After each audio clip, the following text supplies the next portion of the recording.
up, everybody? Welcome to the Speak Anime podcast. I guess we're calling it a little mini podcast thing. I'm joined by some of my friends. We're talking about Magia Record, or Magia Record. I don't know, but I'm JordanTheCow. Nice to meet you. Welcome to my stream and welcome to our podcast. Go ahead and introduce yourselves, you guys.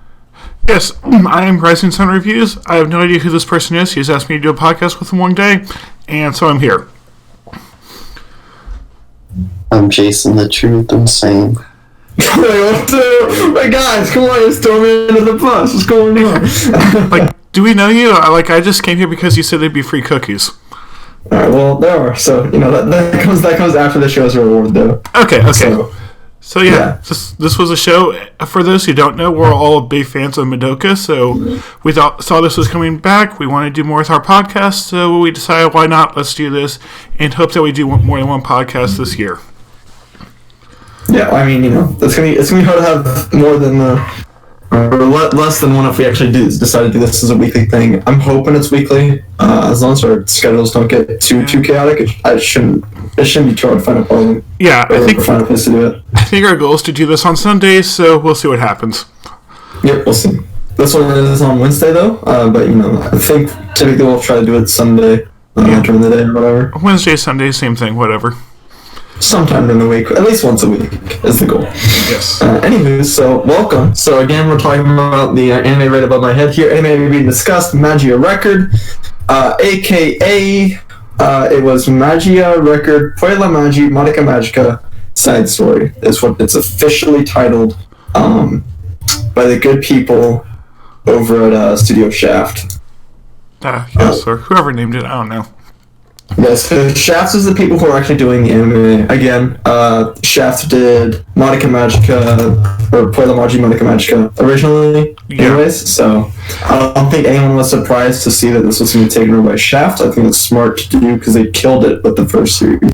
Yeah, and they just have such a standout style. Like, a minute into watching this, I was like, yep, this feels like Madoka.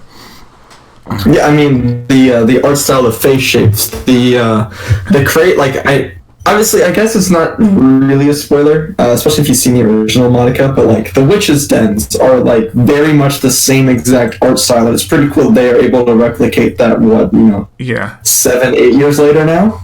That's what got me so excited into watching it again. Was just seeing the witches' labyrinths. Just everything reminded me so much of the original series. I had forgotten. So I was super glad. Yeah, and I had forgotten how important the style is to what Madoka is, because you normally think of all the twists with magical girls and all that, but I think just as important is all the music, all the style, and that makes it what it is. Yeah, they brought back the music too. That was really cool. Oh yes, when Claire's so let's go and talk about the staffing decisions here. So the director is the same director who did the original Madoka Magica, as well as the movies. Is that Shimbo or is it someone else? It was Ikeki Inukuri. He did the character design, key animation, special effects, background art for the original Madoka Magica. Okay. He's done background art, character design, special effects on the other movies as well. He was the art director for the third one, aka Rebellion. That's the big movie everybody talks about for Madoka. I don't think he's actually directed it before. I think the actual director, if I'm not mistaken, is what's his face? Shinbo. Okay. So the original director Shinbo is not the director on this show, as far as I can tell by now. Yeah. But they worked very closely together on the original series, so and I think sure Shinbo still supervises all of their anime, so he's probably involved, just not directly. Yeah. I'm sure he's it's below his pay grade now to be making a spin-off story to Madoka Magica. Unfortunately, he's too important.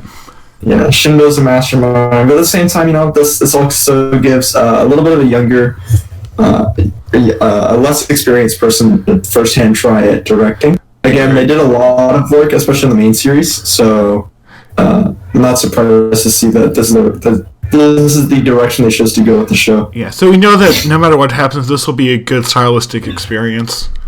Yeah. Yeah, so at least the art, music, and stuff will remain the same, because Claris is also behind the theme song again. Trisale is doing one of the themes now. I believe they did the second OP or one of the endings of the original series as well. Okay. So the cool thing is, I don't know if you know this, but Trisale is a pretty popular kind of idol group. And 3 of the main characters are actually in Trisale. Huh, okay. So I did not know that. That's pretty cool. Yeah, they're doing the opening and they voice 3 of the main characters. Okay. Shout out Trisale, killing the game, both in the show and introducing the show. They also did the opening for High School Fleet, which is a show that has a surprisingly good opening. So, shout outs. And Eromanga Sensei, which I'm not going to comment on. We also have the same, I believe it's the same sound director. Let me double check that real fast. But the sound director is the guy who was the sound director for K-On!, so Jason's going to be a fan. And then he was also the sound director of the original Magica as well, and that was the Yota Tsuruoka. He's the sound director for both this show and the original Magica, as well as a plethora of other shows, as I just clicked on his Mal profile, and good lord, is that man do work. No breaks from him.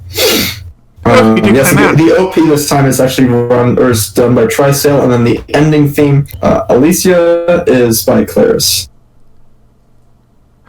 Okay, so enough of skimming through Mal, but yeah, definitely a very good stat behind this one, it looks like.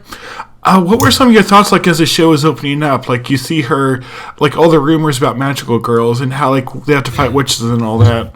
Mm-hmm.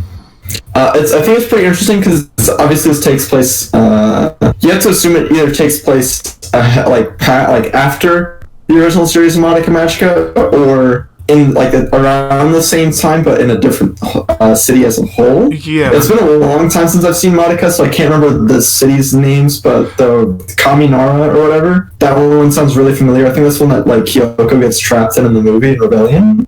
That could be interesting. I think it might be the same, but it's also been literally probably 3 or 4 years since I've seen Rebellion. Right. And it's been a long time since I've seen the original show as well. So I could definitely be wrong, but the name jogged memories for some reason. Huh. So, have any of y'all played the mobile game? I played a very little bit, but not really. I know that I haven't played it either, and so I don't know if this is just a straight adaptation of the game, or is it new content? I don't know. We should probably get Jared on sometime. We really should. I think it would be good for this. So it was obviously made as a mobile game. It was a mobile Japanese role-playing game for Android iOS, released by Aniplex in 2017 and North America in 2019. Essentially. I said it's essentially like Fate Grand Order, like the gameplay is. Yeah. They're pretty much the same. And I was worried that a mobile game would not have a good enough story for an anime, but so far it's being what I would want from a Madoka anime. So someone they made a manga adaptation first, which I haven't even heard about until I opened up the wiki article on it. Okay. There was a manga adaptation serialized in Manga Time, Kiara Forward Magazine since August 24th, 2018, illustrated by Fuji Fujino. And there was also a stage play adaptation apparently in 2018, and now the anime television series.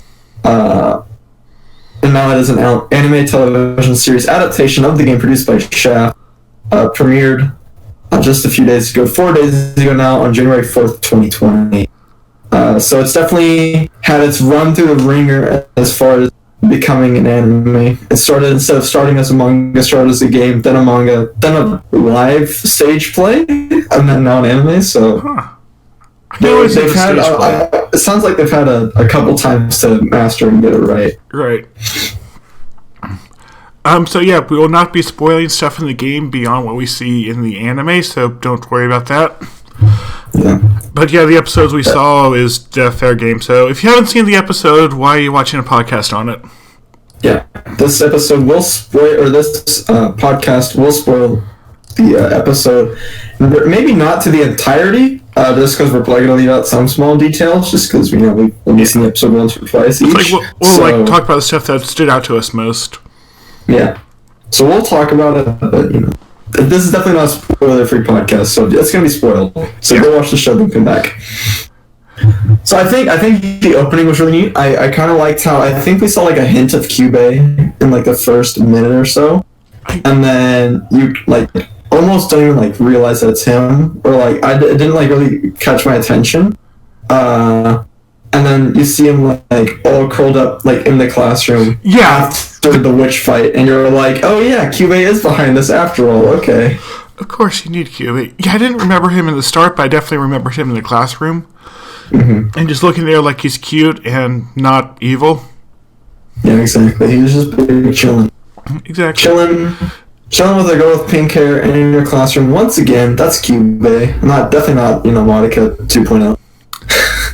And that's another thing I noticed. There were a lot of parallels to the original Madoka, as in, like... Madoka versus Tamika? Yachiko, I mean. She reminded me of Sayaka. Oh, yeah. Or, not the other one. I think Yachiko was the one at the end. Yeah, Yachiko was the third one they introduced. Yeah. She was in the other city. She was definitely a lot like Sayaka, and then obviously Tamaki is just Madoka 2.0. Tamaki is the main character, chick with pink hair, Kyubey user, Madoka 2.0. Yeah, I guess, what was the second girl's name? Kuroi. Her wish reminded me of like Sayaka's doing it out of love for someone, but then learning that was not actually worthwhile. Mm-hmm. Yeah, she's like, I did it because I wanted to date this guy, and then we broke up, and now I'm just like here risking my life for actually no reason, and that kind of sucks. And you're like, shout out Sayaka real fast. Pull one out. Well, one of the things I found interesting though is that they're like very upfront with like the challenges of being being a magical girl. Like it's not a good thing, and that's like very obvious from the start. Which I think is good because they covered all that in Madoka, so why retread the same ground? Yeah, I do like how the show immediately starts out by throwing you into a witch's labyrinth, and the main character seemingly knows what's going on because she's already a magical girl, so you get to see the transformation, you get to see her whoop some ass, etc. Rather than Madoka kind of danced around the thing of magical girls for the first 2 or 3 episodes. Well, she wasn't a magical girl until the final episode. Well, yeah. I just mean, like, they danced around the whole, like, darkness of the natural girls in the anime itself for the first 3. In this one, they're like, we know you've seen Madoka. We know that it's, like, we know that you know it's dark, so we're just going to hop right into the darkness. We have, 12 or 24 episodes, whatever, however long it's going to be to deal with this, so we're going to make it, nice and fun from the get-go, from the jump. Yeah, and something that was definitely very interesting is that she has no idea what her wish was. Like, she doesn't remember, Kyubey doesn't remember, or he's lying, which he doesn't seem like the type of character who would just lie. He does or does not? Does not. Like, he will withhold the truth, but if asked a question directly, he'll tell you the truth. Yeah, that's what I was going to say. I was going to say he would answer a question, but not maybe not fully answer it, like withhold some of the truth. But if you ask him like straight up, like, "Hey, do you remember this?" He'd be like, "I might," like, "Yeah, I do." He might withhold part of it, but I don't think he'd say he didn't know when he actually knew something. Mm-hmm. I agree, especially because he seems pretty curious as to what her wishes as well, because he's like, why the hell are you a magical girl? Yeah, it's like, okay, I'm glad you're doing all this, but why? Yeah, what are you known for again? So we start out on the train. Little girl's like, oh my god, my cat is somewhere over there, and it's scary. And of course, we see the soul gem come to life with the pink aura of magicness. And she's like, oh man, I guess we gotta beat some people up. Okay. And so she, cracks the old knuckles, brings out the big old weapon, goes bow, storming into the witch's labyrinth.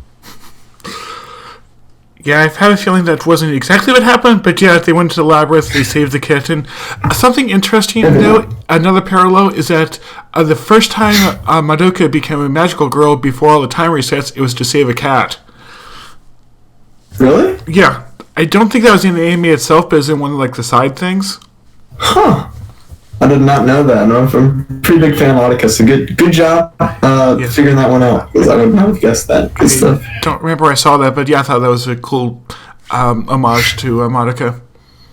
No, yeah, that is really cool. Save a cat, and then wishing to save a cat. That's pretty neat. I do like all the different crossovers that we've seen already in just the first, episode, which is only about 23 minutes of actual showtime, not including the intro, outro. Yeah, there's stuff like a lot of stuff in this one episode. Kind of throws you right in and just gets going from the get go. They don't hold anything back. I mean, we saw I think I saw 2 different labyrinths, but it traveled across distance. Well, yeah, because the second we'll get to that in a bit, but how it was traveling, how they encountered a second witch there and all that. Mm-hmm. But yeah, one of the things that they spent some time on at the beginning was just her friends and the whole idea of friendship. Like the teacher's telling her that she can rely on her friends because her parents are gone, or rely on the teacher too. And I feel like it's they're showing us something that I don't quite understand where they're going to go with it. Yeah, I think for the whole friendship, friendship is always a big thing in anime, because this is anime is be friends with people. Yes. So it's not a super big surprise that they're you can rely on your friends and you can rely on your teachers and all that stuff, because they're while they're obviously trying to entertain a more mature crowd as well, they realize that there's gonna be some malleable minds watching the show as well. So I think it's important to have some positive messages aside from just we're gonna go beat up some witches and be magical girls. Well, I think there's gonna be something more complicated to what they're doing with it too, because if they would not introduce it in that way unless they're gonna take it into some sort of interesting direction. Yeah, for sure. And you also had the friend who manipulated Tamaki into taking cleaning duty. So it's is that really actually a friendship, or are they just using the excuse of being friends? Yeah, it's going to be interesting to learn each side character and main character's personality even more. Obviously, like we said, we haven't really played the mobile game, so I'm going into it with a fresh mind of I don't know. I played, I think, the mobile game for maybe an hour total. Okay. And honestly, I skipped through most of the dialogue to get to the gameplay, which is bad, obviously, but it's good now because I don't know anything about the show and I can go with a fresh mind. Yeah. But I think it's going to be really cool to be introduced to all these characters and figure out what makes each one unique and what makes them all tick, and if they're real friends or fake friends or, whatever. Right.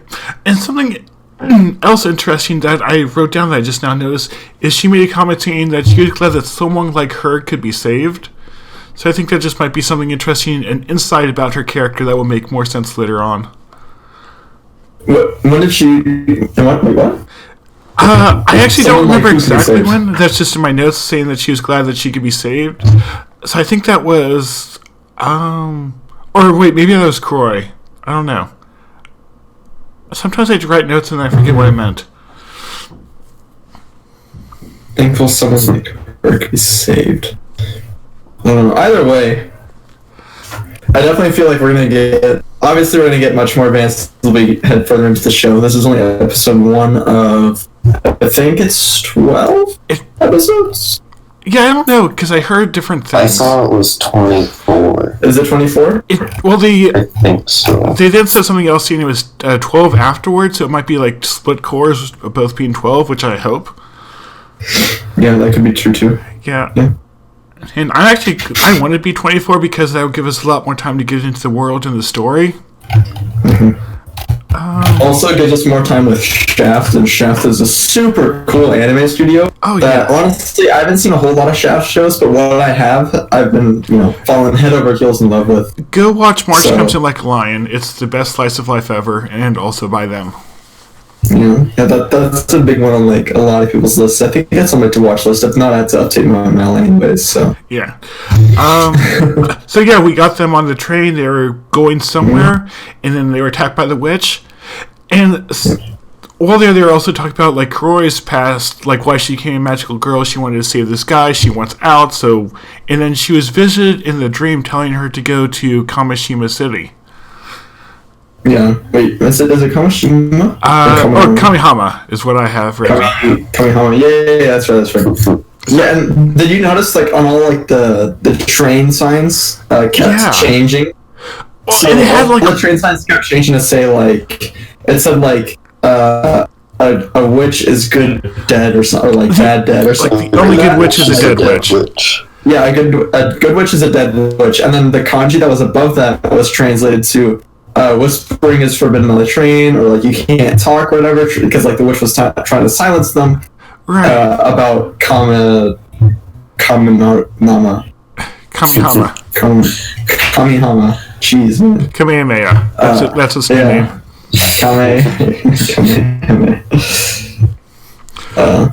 I think it's interesting that the witch was just like, hey, you gotta not talk about that. It's kind of not cool, man.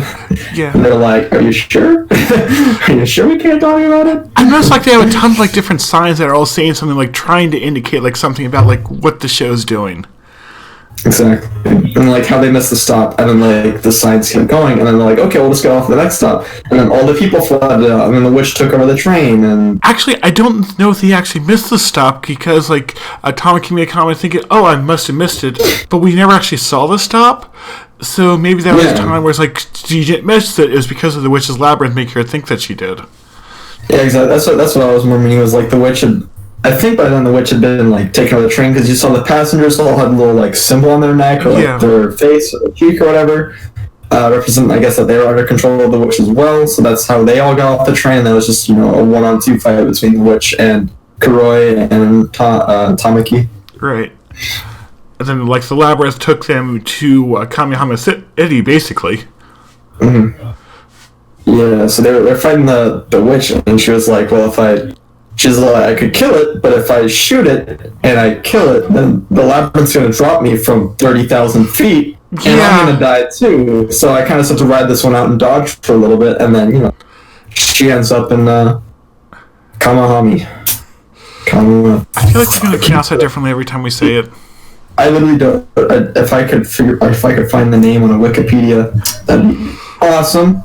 Hold on. Where is it? Kamihama City, in order to find answers. Yes. So the whatever it is, the witch thing picks him up from the labyrinth and takes him up 30,000 feet. So he's like, if I die, you're dead too. And they're like, all right, cool. We'll just both live for a little bit. Where are you gonna put us down at? She drops him in Kamihama. They start bashing his face, and then all of a sudden, a super powerful witch comes into play. Right, and then it just destroys the other witch. Yeah, just absolutely obliterated. Then the episode got weird. Yeah. So which one takes the two main girls, Kuroi and Tamaki, transfers them to Kamihama City, in which case a second witch appears, a second more powerful witch appears, takes out the first witch. First witch is dead, and then the second witch is the only one left. Then we get introduced to our third magical girl, by the way, named Nanami Yachio Nanami, whatever. And then she takes care of the second more powerful witch, and she's like, hey guys, why are you here? Well, you missed one of the weirdest parts is the tiny singing Cube. Oh yeah, the tiny singing Cube, that's right. Yeah, that was... I have no idea what was up with that one. And like, Cube did something to Tamaki's memories too. Yeah, so that I'm guessing like maybe the witch has to, or not the witch, the wish, Tamaki's wish has to somehow be connected to that particular small Cube. Right. Maybe that's the one that she made the wish with, and she was like, we both have to. She wished like the wish was forgotten by both of them. And so maybe the little small one was somehow reborn, because Cube is a weird little thing, and transferred off to like a whole other city. That way the current one that had forgotten the memory would still be in the same area. Yeah. And they also mentioned, the other girl mentioned that there are no Cubies in this city, which is also really weird. Mm-hmm. And she, had territories, and she's like, didn't Cube talk to you about how you're not supposed to have certain amount of magical girls in certain areas, or like territories, or whatever? It's like how Mami and like not Kyoka, Homer at the start were like fighting over the territory. Mm-hmm. Well, yeah, because then you have to kill the witches for the witch seeds to live, otherwise you're gonna die. So, or become a witch yourself, or whatever. Which I don't think they know about that yet. Yeah, they might not. Well, no, because they were talking about how like the witches are growing more and more scarce, but they didn't seem too concerned with it. So maybe they don't know that they're like, I don't think they know the connection between them and witches yet. And maybe they'll do something slightly different here. Oh. I'm excited to find out and see. I think it's gonna be a really, really good series. Just judging from we're judging from the staff that's on board so far.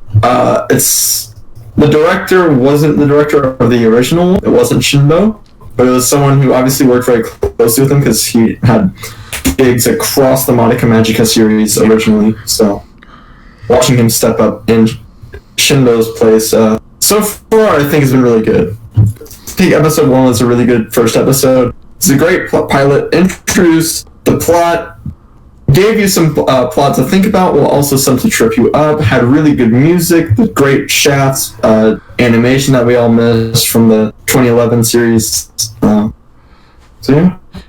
Yeah, just like I have like no idea what's going on in a good way, so I want to see more. Yeah, for sure. And again, that tiny keyblade is really cool. They got the thing at the end too. I can't wait for that to come in. They also got like all the girls at the end going toward Kamihama City. Yeah, and that was a really cool way to end it. Yeah, that was really good. I liked how she woke up and remembered Ui's name. Right. And I'm guessing her wish had to do something with that. Because she said, I wish that she was no longer sick. Yeah, and it's like, okay, and now she's completely gone. Yeah, so now the mystery isn't what was her wish, it was why did she forget her wish and where is Ui? Right. So I think we're going to see... Yeah, where is the question? My big 1,000 IQ play. They're going to go back to the city, or at least she's going to go back to that city, specifically to hunt down the small Kyubey that was singing and jumped into her arms and triggered all the memories to come back. Okay, I have a crazy idea. What if that little Kyubey is Ui? That could be interesting, too. That would be, that'd be like Shinbo, big Shaft, all sorts of stuff going on there. It'll be really interesting. Like I said, I'm really excited to watch this series unfold more and more. Yeah, all three of us are pretty big fans of the Madoka Magica sagas, if you will. Yeah, what was that, Jason? I was thinking maybe she herself became a magical girl. Oh, like Ui did? Yeah, like before. And maybe, I don't know. It could be. That's just my random thought. After Madoka made her wish, and she's like taking the magical girls away before they became witches, did it also like take the memory of them away from the world too? Because I've seen things like that happen before. Yeah, I think all this stuff will definitely come into play because Shaft is not just going to give us in another couple episodes. I'm sure if it's it'll take time. Series, it'll take at least 10 episodes or so. I think it's been a really good show. Really, really excited. Another thing is like when you look. So when she was flipping through the pictures on her desk, remember they were just all out. A lot of them were like awkwardly angled for one person to be in the frame. Like, it was, like, her way off in one corner throwing up a peace sign, and, like, in the other corner throwing up a peace sign. Like, why are you so squished to the side? Huh. Because, like, there could definitely have been a second person there and, like, still have, like, the main background shot that she was obviously going for, so it makes you think, like, okay, so they're definitely related. They definitely traveled to the same thing together, and somehow, like, with the memory wipe also went all the pictures and all that fun stuff with her, so... Right. Yeah, just so much for this episode, and yeah, I guess I'm looking forward to the next one and talking about it and figuring out that we're completely wrong about everything. Yeah, I think it's gonna be really good. I'm very excited about this because it's been a long. Like it's been. I don't know. I haven't been able to like carve out time to just sit down and like watch a couple of the airing anime in a long time because I've just been trying to watch stuff in bulk or binge watching or whatever, but I think that this show is going to have to watch as it comes out. Yeah. And I'm pretty excited to do that. I used to do it with like Food Wars, and then I like stopped for some reason, but... Again, I've done a couple of these like similar podcasts with airing shows, and they're a lot of fun to do. I typically am someone who just like binges the whole thing at the end, but it's a different experience watching it weekly and talking to friends in the community as a whole, and whoever else watches this video. Exactly. But again, thank you guys for tuning in. I don't think I had too much more to say aside from so far the show has really impressed me with both its staff decisions, its animation quality. That like it's not like it matched up to the original Madoka animation, which is really good because you want to have the same animation quality across like the same kind of shows, like with the spin-offs and everything. But at the same time, it's not like it's being held back for because Magica originally aired in 2011, so the technology was much less significant than it is now. Like in 2020, they could have gone full 3D animation stuff. So I just want to point out, like, shout out to Shaft for keeping it toned back down a little bit to where it matched up with the original ones. It's more importantly, they matched the style while still being really good. That's what's most important, I think. Exactly. Yeah. Shaft came in clutch. I'm still waiting for a classic Shaft head tilt, where they just look up and backwards directly at you and just like make eye contact with the camera before they like just destroy someone. I'm really excited for our first Shaft head tilt of this series. Yep, I'm sure. Maybe we'll get that next episode. Hopefully. I'm a big fan. And, unless you guys have some final thoughts, I think I might just wrap it up. Yeah, I'm good. Jason? I just wanted to say I forgot how freaking insane the schools are. Oh, yeah. The schools are nuts. I forgot about that. Expensive it looked. Mm-hmm. I think it also takes place somewhat in the future, too. Yeah, I mean, it has to, but at the same time, like, good lord, like, schools that size, not even university students, they look like, I think that's early high school, like high school, short middle school, maybe. Yeah, my middle school is not like that. Nuts, yeah, same, by the way, same. And I was like, man, they've really advanced to Magica Magic. I'm like, no, their whiteboards weren't actually whiteboards, they're like giant screens where you just, like, draw on the screen, so, like, they're not that much farther ahead, like, it could easily be in the same timeline, because, like, both the schools were ridiculously futuristic, glass everywhere, you know, shiny white floors. Yeah, it's interesting. I like how the clock, another really small detail that I liked was like the clock in her house was very similarly styled to like the clock in Monica's house. Magica. I didn't notice like that. It just had like it was just like weird. Each letter or each number had like either a different color or a different font than the ones next to it and stuff. It was just kind of like weird how it's a clock that like it wouldn't make sense in any other universe besides like Madoka or exactly. Honestly anywhere besides like a Shaft production thing. Like if you saw that in any other show, you'd be thrown off. You'd be like, why is that there? But in Madoka, you're like, that's smart. I like that. They'll have it in My Hero next week. Yeah, exactly. But yeah, that's all I had to say. Okay. Alright, well I think that's going to wrap it up here from us at the Speak Anime Podcast. Thank you guys for watching. We appreciate it a lot. We hope that you enjoyed our thoughts on the episode. Obviously it wasn't a super in-depth analysis. It's kind of hard to overanalyze the first episode with no other context. Oh, I'm sure we could if we really wanted to.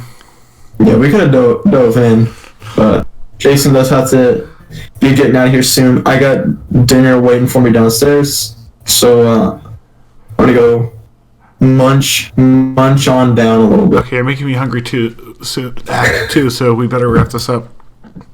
Alright, you guys. Well, it's been a pleasure. I've been joined by RisingSunReviews and Jason The Trvth. Check us all out on Twitters, My Anime Lists, Aminos, whatever. We'll link it all down in the description below.